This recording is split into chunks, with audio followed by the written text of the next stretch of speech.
And the definition for frequency and period of tangent is going to be largely dependent on your picture of the tangent graph that we did last block. So if you'll keep that page in your notes, but flip back to page, it was either 31, 32, or 33 where we graphed the tangent graph. I'd like you to go back and take a peek at it right now. And I'm going to ask you a couple different questions about that tangent graph. Beginning with, how many asymptotes are in that tangent graph? The one that you drew on page 31, 32, or 33. How many vertical dotted lines do you see? 2. How many times do you go from negative infinity up to the x-axis on that graph? 2. And how many times do you go from the x-axis up to positive infinity on that graph? 2. How many graphs is that? 2. It's 2. So that's not one cycle of a tangent graph. That's actually 2 cycles of the tangent graph. You can see one cycle in between the 2 asymptotes. One cycle of the tangent graph legitimately goes from negative infinity up through the origin to positive infinity. And if you look at the left of the first asymptote and the right of the second asymptote, they make another graph. Does everybody see it? Okay, so there's actually 2 cycles of the tangent graph there, which means that a normal cycle of tangent is not 2 pi wide. A normal cycle of tangent is 1 pi wide, and that's really important to know, because that makes our formula for period different than it was for sine and cosine. The formula is going to deal with the same attributes, but it's going to have a different look to it. My formula is still going to have normal cycle on the top and frequency on the bottom, but that normal cycle is no longer 2 pi. Now the normal cycle is just 1 pi. Does everybody see where I'm getting that from? Still back on that picture of tangent, you'll notice there's no place here for a definition of amplitude. And the reason for that is because amplitude is always the distance from the highest point to the middle. So looking back at your tangent graph, what is the highest point on a tangent graph?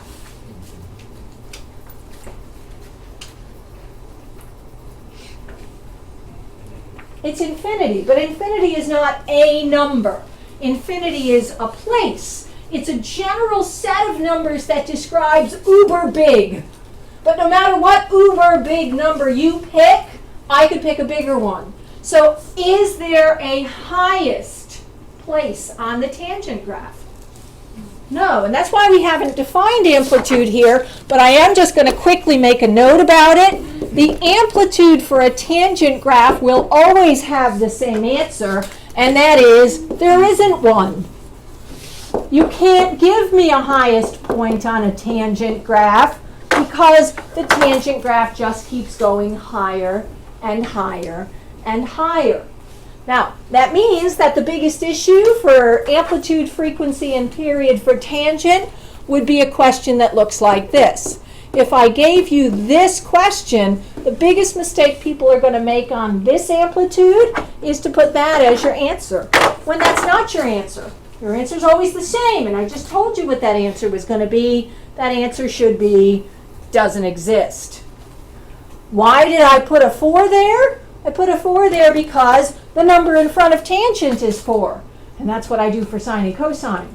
But that doesn't mean that makes that amplitude for tangent of 4. What it means is that it ceases to exist 4 times faster than a normal tangent graph ceases to exist. But it still doesn't exist. Does that make sense? So, in a nutshell, tangent for amplitude does not exist. Period. Never write anything else. You can abbreviate that as DNE. You can put the empty set, but you may not put a number. Are you okay there? Last but not least, frequency for tangent is still B, and it is still the number of complete tangent graphs I would see in the space of pi, in the space of one normal graph.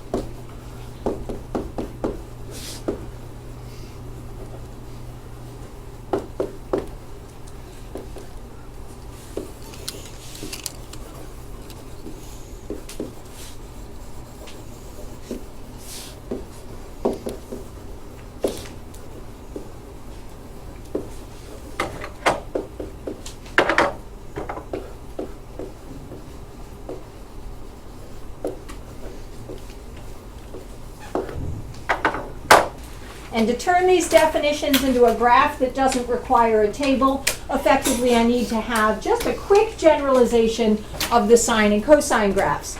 So I'm going to take the sine and cosine graphs and I'm going to kind of oversimplify them so that I can come up with a pattern with which to name them. And the oversimplification I'm going to use for the sine and cosine graph is going to basically just identify the four main components of the sine graph. And there are just four main components. This pink one here is the component of the sine graph where it starts at the origin and goes to its highest point. The graph was increasing as it moved to the right, and it hit the highest point at the end of the first quadrant at 90 degrees at pi over 2. The second component of the sine graph is always going to be the component where it goes from the highest point back to 0. This is the second quadrant, and I'm going from the highest point back to a 0 value. In the third quadrant, this component for the sine graph right here goes from 0 down to its lowest value, which for a typical sine graph would be -1. And then in the fourth quadrant, I'm going to go from that lowest value back to 0.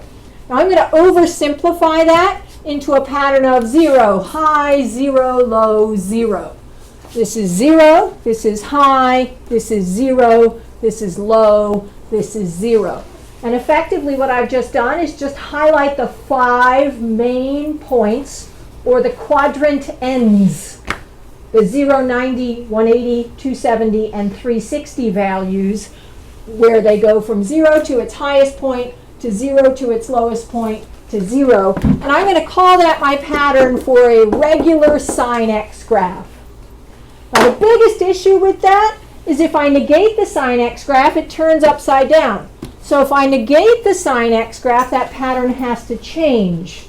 And instead of 0, high, 0, low, 0, the negative sine x graph would go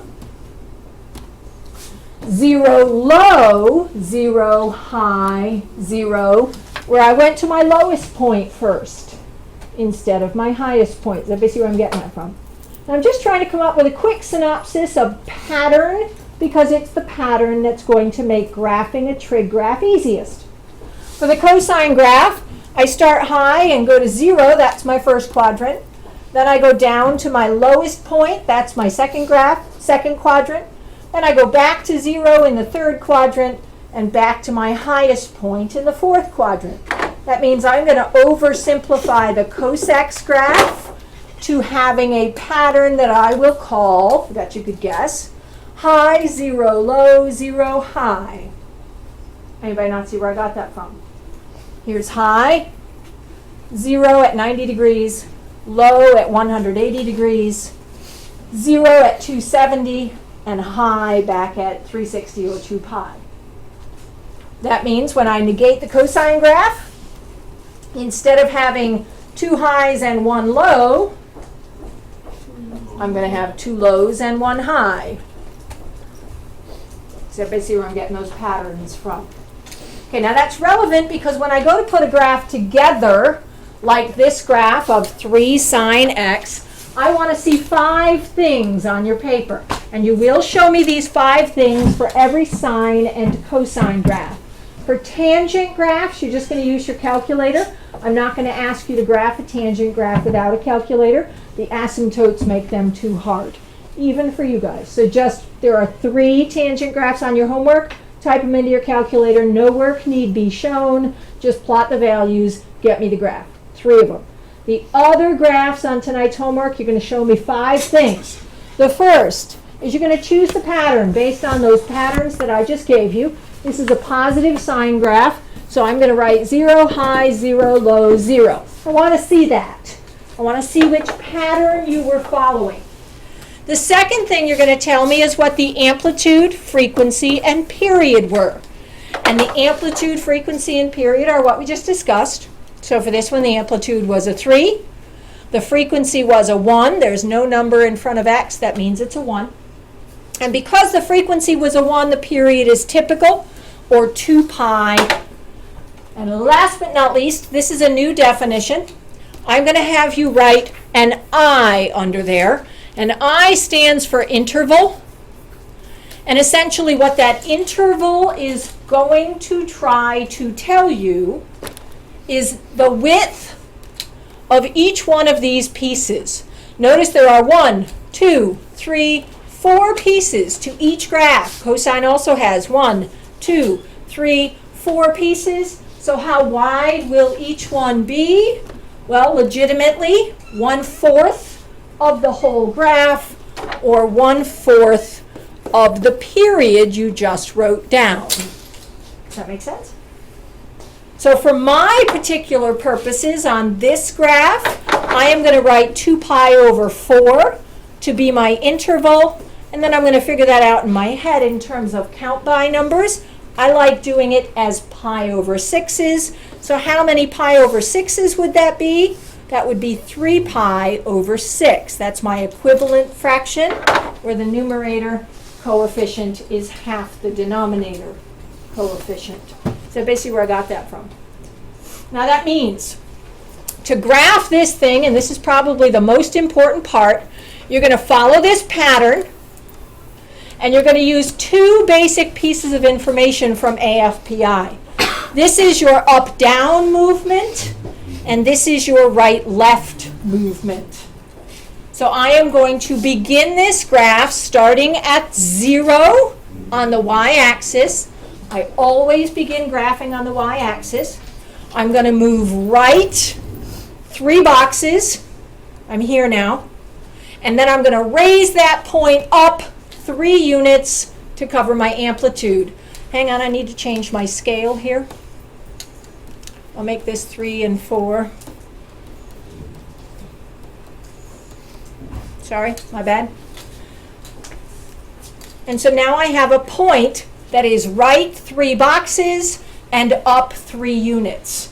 Right, come back here. Right 3 boxes and up 3 units. So if you see where I got that from. I'm going back to my pattern, and my pattern tells me I've already gone high, go back to 0. So go right 3 boxes and hit the x-axis again. Following my pattern, now I'm going to go low. Go right 3 boxes and down 3 units. Go right 3 boxes and back to the origin. Connect the dots. And there's your sine graph. Now you'll notice on this one, instead of having a number in front of the trig function, I'm going to be dealing with a number in front of the angle. So I'm going to start with the same general idea. I'm going to say this is a positive cosine graph, and I'm going to choose the pattern based on that. So a positive cosine graph is a high 0, low 0, high graph. Once I've decided that I'm dealing with a positive cosine graph, I want to come up with amplitude. That'll be a 1. Frequency, that'll be a 2. Period, this time needs to be calculated, so it's 2 pi over 2, or pi. And then your interval, your width in between points plotted, will be this number divided by 4, or pi over 4. Now, as I said before, one of the most important things you need to be able to do is change that into pi over 6s. So I'm going to now try to create an equivalent number of pi over 6s. Easiest way to do that is ignore the pi, pretend it's not there for a second, and say to yourself, 1/4 is the equivalent of how many sixths? Cross multiply, do whatever it takes, but that's how you're going to come up with the number of boxes or the number of pi over 6s that you need to put right here, and it turns into 1.5. Think of it this way, I multiplied 4 by 1.5 to get 6, so I'm going to multiply that 1 by 1.5. So do you see it? Okay, so that means I'll be moving right 1.5 boxes at a time. So again, my most important numbers are the 1.5 boxes and the height of 1. I'm going to follow this pattern, meaning I'm going to start at my highest point. That's a 1. I'm going to go right 1.5 boxes and hit 0.